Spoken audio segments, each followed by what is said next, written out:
Hello everyone, welcome back to Prospect Channels TV. Thank you for always coming out here. May God bless you all, my people.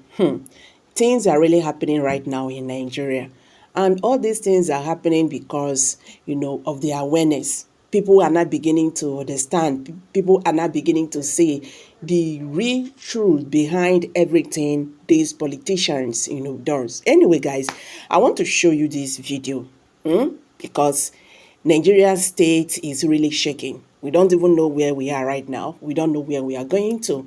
And before that, I want to thank everyone for always coming out here. Okay, may God Almighty bless you all. And I also want to appreciate YouTube for making this platform, valuable for us. Make we take they see wetin dey happen and they understand wetin dey happen for this our country. And I also want to put a disclaimer that in Prospect Channels TV we don't incite we don't promote hate speech, we don't promote misleading information, we don't promote violence, we don't incite war. Me, I dey hate all those things. I dey hate speech, I dey hate violence, I dey hate misleading information and war. So YouTube, please kindly take note of that. What we do here is to dish out information. They talk say information na power, and people need to understand what is happening around them. So guys, let's just watch this video together. Thank you. Nigerian lawmakers brought the Minister of Aviation, Mr. Festus, before a panel and started questioning him. They asked him, why is it that the presidency of Bola Ahmed Tinubu wants to restructure the Nigerian College of Aviation, Zaria? Why is it that this administration is bent on restructuring that school, citing 6 campuses at 6 different regions in the country? Now, look at what the minister said. He said, my lord, that school in Zaria, that aviation school in Zaria, cannot meet the needs, cater for the needs of over 200 million Nigerians. Cannot cater for the needs of over 200 million Nigerians. And we know we have issues. I'm adding my own answer. This one I said, he didn't say so. I'm adding my own answer. You know, we have issues with nepotism and politics, bureaucracy.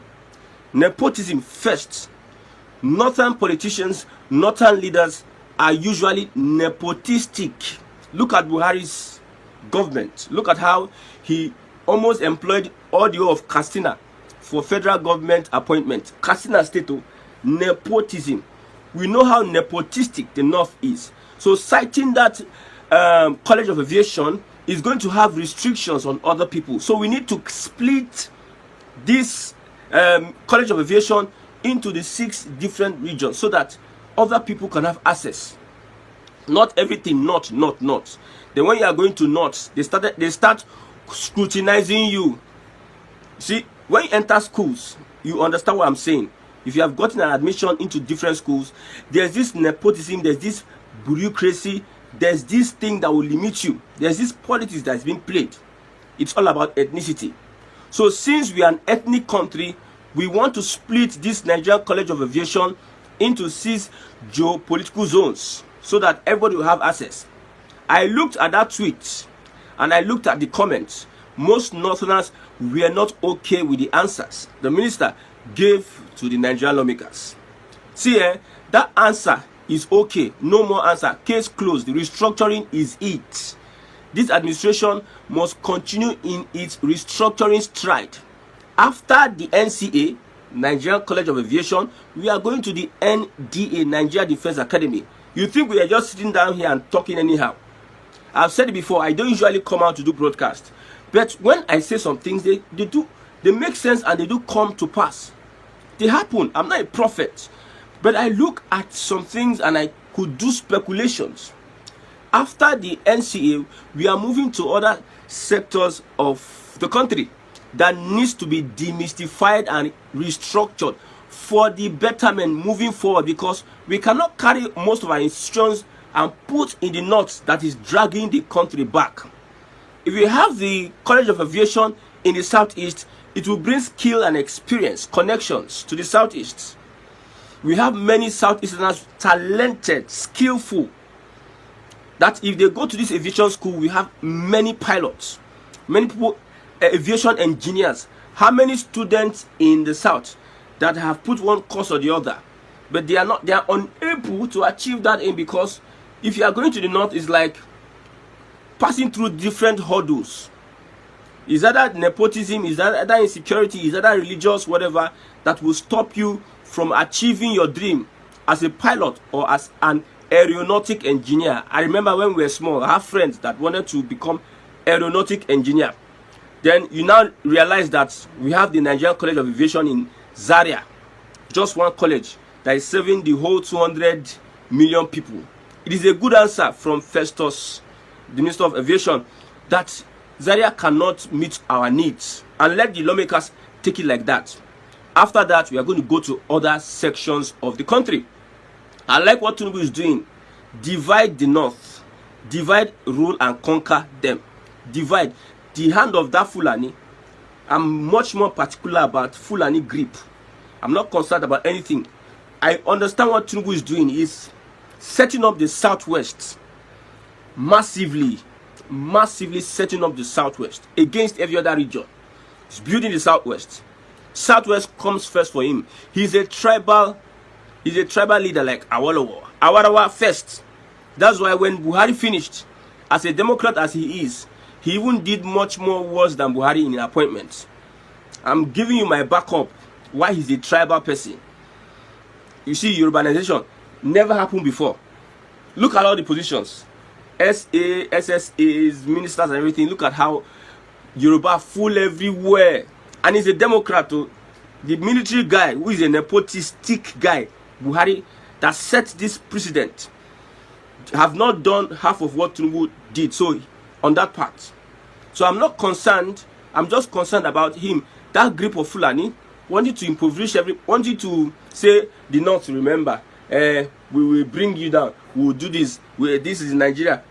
All those born to rule matchmaking, they should cut it off. That's what I'm interested. I know the Southeast is being deprived of so many things. I'm telling you, we'll have a time to discuss about those things. But the priority now is that let the evil hand that is trying to put Nigeria together by all means, because they are benefiting from Nigeria, let that evil hand be dismembered. Let that evil hand wither. So if God is going to use Tinubu to do that, I'm in for it. We know that inland ports is being created in the southwest.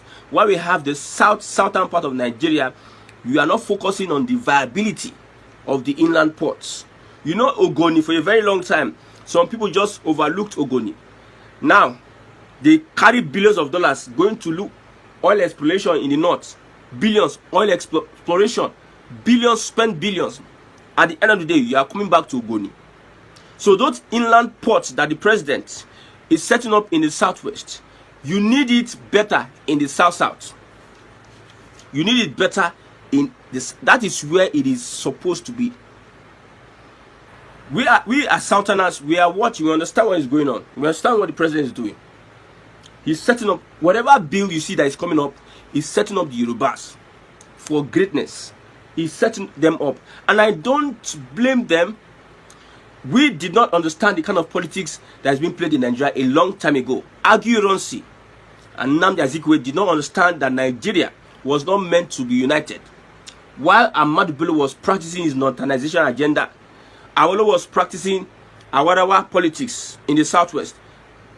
I don't use the word stupid for Azikiwe or foolish. I don't use the word.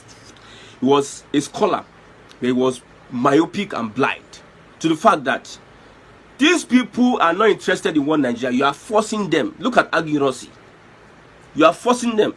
And you are giving these people effrontery to start now say it is Igbos that never wanted. Igbos, these guys were not representing Igbos at the time. So if you want to lump that, I know that the southwest and other regions are playing politics with that statement that is Igbos that never wanted Nigeria. They were the ones forcing everybody to join one Nigeria. I know it's politics, but the real deal there is that Igbos never wanted. It was these selfish, myopic leaders, foolish leaders, that took that stance. So everybody needs to realize that people are playing ethnic politics these days. Look at America. Look at Trump. ethnic politics. If you sit down there and you slack, this guy from Emilokon, he entered. He bullied his way. He signed contracts. He entered alliances. Your turn, my turn. He did all he can to set up his people. And he's setting them up. Look at different ministries. Replacing this, put this. Replacing this, and most of them are Southwesterners. Replacing this, put this. Now, the people, the Southwesterners will get skill, experience, connection, exposure. These are the things, the benefits of fixing your people in different positions of power. Okay, as a graduate of English and Mass Communication, as a graduate of English and Mass Communication, I'm not working in any ministry or minister of whatever, finance, minister of whatever. There are some things that I will not be exposed to, some information I will not be privy to, some experiences, some exposure that I will not be privy to. I might be looking at the pages of newspaper and some things I see on the streets and everything, or the schools I went to, or people I interact with. But at that level, the engagement at that level is high, and it's good for you as somebody who studied, who's a graduate from Igbo land.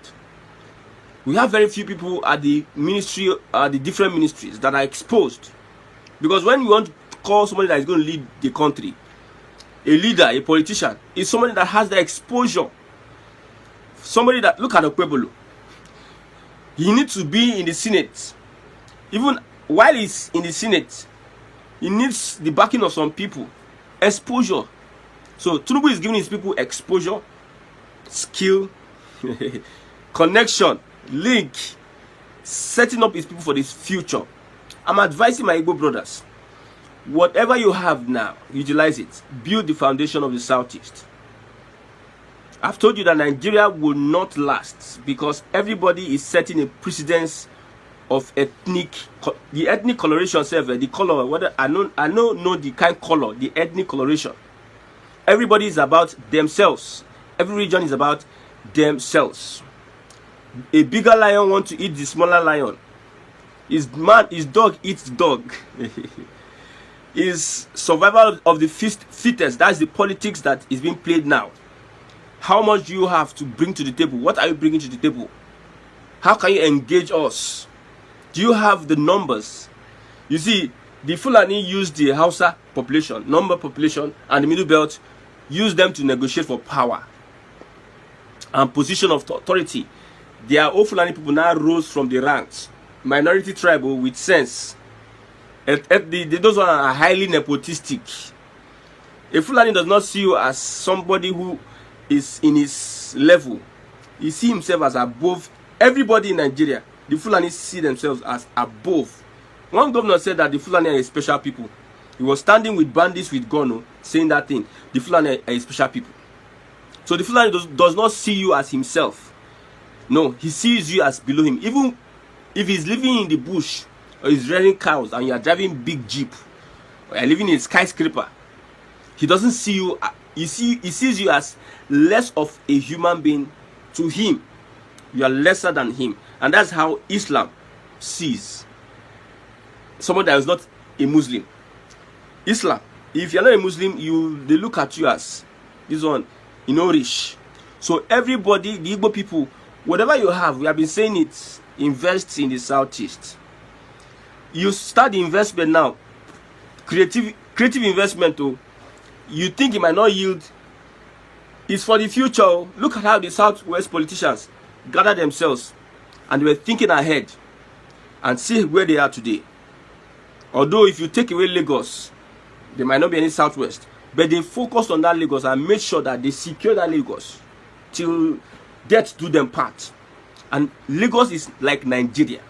Lagos, there's no state in Nigeria that is not represented in Lagos. There's no single state. So the Southwest politicians were wise enough to come together, unify themselves. I told you in my former broadcast that no insecurity can happen without the politicians having a hand in it. But there in the Southeast, we have governors, we have senators that are triggering insecurity, that are part of the insecurity because of whatever ambition. Politicians, they ride on sentiment, ideology. to perpetrate crime. You know, the ideology in the southeast is Biafra, and they will now infiltrate the ranks of Biafra, bring a wagu, and do all sorts of things, fighting against themselves. In Imo State, see how politics is being played. Why APC will stay long in Imo State. And IPOB allegedly, reportedly, by people on the streets, riffraffs, they call them, they proscribe them, IPOB. So an average APC politician in Imo or in the southeast, if you are his rival and you are in PDP, he will set you up as an IPOB. He will use IPOB to threaten you, set you up as an IPOB. And when they hear IPOB, they can use, see, politicians these guys are mean. These guys are mean. Politicians leverage on the IPOB Biafra struggle to cause more harm to the people. Now, Samekwa is not there. So, don't we still have insecurity in the southeast? Well, I traveled during the festive season. I don't know whether they had to pause, because whilst going, I met checkpoints. I told you before, there was a time I had to calm down, raise our hands, and move to the other side.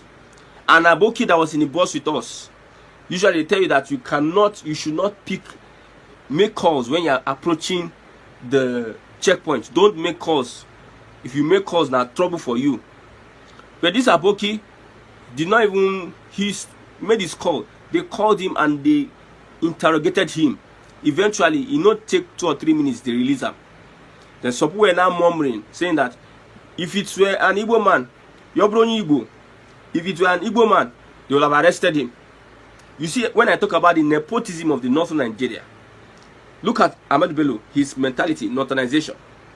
That's why we are supporting, I'm diverting now. I supported that this aviation ministry must be taken away from that northern part of Nigeria because of nepotism. He did their blood too much. He did their blood. We once were opportune to be in an organization. Because the head is a northerner. We that had the qualification, we did not get the opportunities that we needed to get.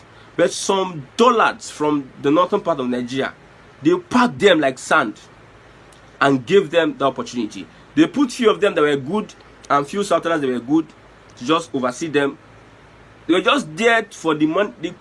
They could literally, I don't think any of them had the idea of what they were doing at that point in time. So the nepotistic tendency of the North and their politicians should make Tinubu have to restructure everything. Restructure everything. I know what I'm saying. No? Although, let me break this to you. The political class know what they are doing. But you see, something is going to happen. I've said this over. Something is going to happen that will shake the foundation of this country. And there will be restructuring. Real restructuring. I've said it before that Tinubu is looking for a way to place, the table of the cabals. He's setting himself a space by doing all he's doing. I'm telling you, whatever restructuring is put in place, he first is looking at the Yorubas, and the Yorubas are going to get it. Igbo politicians, Igbo governors, whatever that you have from this mere geographical expression called Nigeria, utilize it and build the structure of Igbo land. Utilize it. Now, it cannot be too late. Other regions are waking up. The Southwest have woken up long time ago. It's the Igbos that opened their eyes to start waking up. And every other tribe in Lagos and other places, they have started waking up. I've told you, if you don't want to hear, you might go back home empty. Because there are laws and legislation that these Ronu people are trying to bring together. And the hatred and jealousy is still there since 1967, I'll be 60, whatever. The hatred and jealousy is still there, my brother. My brother from the southeast. Go and think. Tell Chuko Kabiama to open your mind and think on how you can develop the southeastern part of Nigeria. Our governors and politicians, whatever allocation that you have, try and use it to invest in the people. Invest in technology. Invest in skill acquisition. The reasons why America will control the world is because they have technology that no other person has. some other people don't have. They have the doggedness, the size, the technology. Especially, what advantage do you have over that region? What advantage? Are you utilizing that advantage? Why are we divided in the southeast and we think we are achieving anything? Governors we are talking to, the little allocation that you are getting from this mere geographical expression, use it to build the foundations of the southeast. Invest in the people. Don't be like Umahi that built an airport and that airport became useless to the people. Don't be like Wike that built flyover all over. And when you look at the GDP of an average Port Harcourt person, you marvel the GDP of an average Port Harcourt person, oil producing country. If you carry 10 million today, you want to start riot for Port Harcourt, you go see guys where you go feel influenced now. Invest in the people. I like what some young Igbo guys are doing on Twitter, renovating schools in the southwest. I love what they are doing. The governor of Ebonyi State, Winfru, they are spending almost $1 billion to send people abroad. While there are some schools that are yet to be fixed in the school in the state. It's only Enugu State I see that they are moving forward in this education thing. I don't know about Abia State. Skill, exposure. That's what the southeast young person needs. Skill and exposure and opportunities. Create skill. Help them get skills. Wherever it is that they can get it. You can help them. If you see a potential, use that potential. Make sure that the southeast is not lacking in exposure. We have skill and potential. What of the exposure? We need this in the southeast. The young people that are coming up, we need this. You cannot. The reasons why you see the Niger Delta, they are being suppressed. Most of them didn't go to school. They don't have the quorum of intellectuals that can stand up and fight for their rights. There are very few of them, and they can just march upon them anyhow. Largely illiterates. Largely. They have educated ones, but largely illiterates. We are having the same in Igbo land. People that are not exposed to the workings of governance. People that are not reading anymore. Our culture. We are not. What are we doing about our culture? Let's study how people preserve their culture. I'm talking about my Igbo brothers. We cannot sit down there and things will just go wrong. Other people are thinking. I've said it before. Igbos were the ones that were ruling Nollywood until the Yorubas now took over. And they are using Nollywood and the experience, the opportunities they get, they are using it to promote their culture and preserve it. What are the Igbo leaders? Ohaneze, I've said it. The only people you have in Ohaneze are people that want to be relevant. Maybe they are old. They are at home. There's nothing really they are doing. It's like you want to flex. That is what I see. I see Ohaneze as a place where people come to flex. Because the real reasons why they are Ohaneze, I don't know whether they understand the role they are playing. I don't know. What is happening to our culture? What is happening to our language? Are we preserving it? Are we doing press conferences? Are we taking courses? Are we doing things that will make people learn the language? And also, some of these things that our old people know don't go extinct. Some people, they know a lot of things. But because they are not, the government, there's no leadership to make this available to other people, whether in writings, whether in books, in compellment, they die with it. And some of this renovation, most of the knowledge our forefathers had, they die with it. The reasons why the Europeans are better than the Africans, because they documented and they preserved their culture. And they are updating it every single time. Every single opportunity they get, they update it. But we here, we are just there. We just live to chop and shit and sleep with women. Finish. There's nothing else. And become wicked. There's nothing else. Southeast governors. So my people, now don't see everything now. How now see this matter? We hear from you. Now, Nigerians are like, do we protest? Can we talk?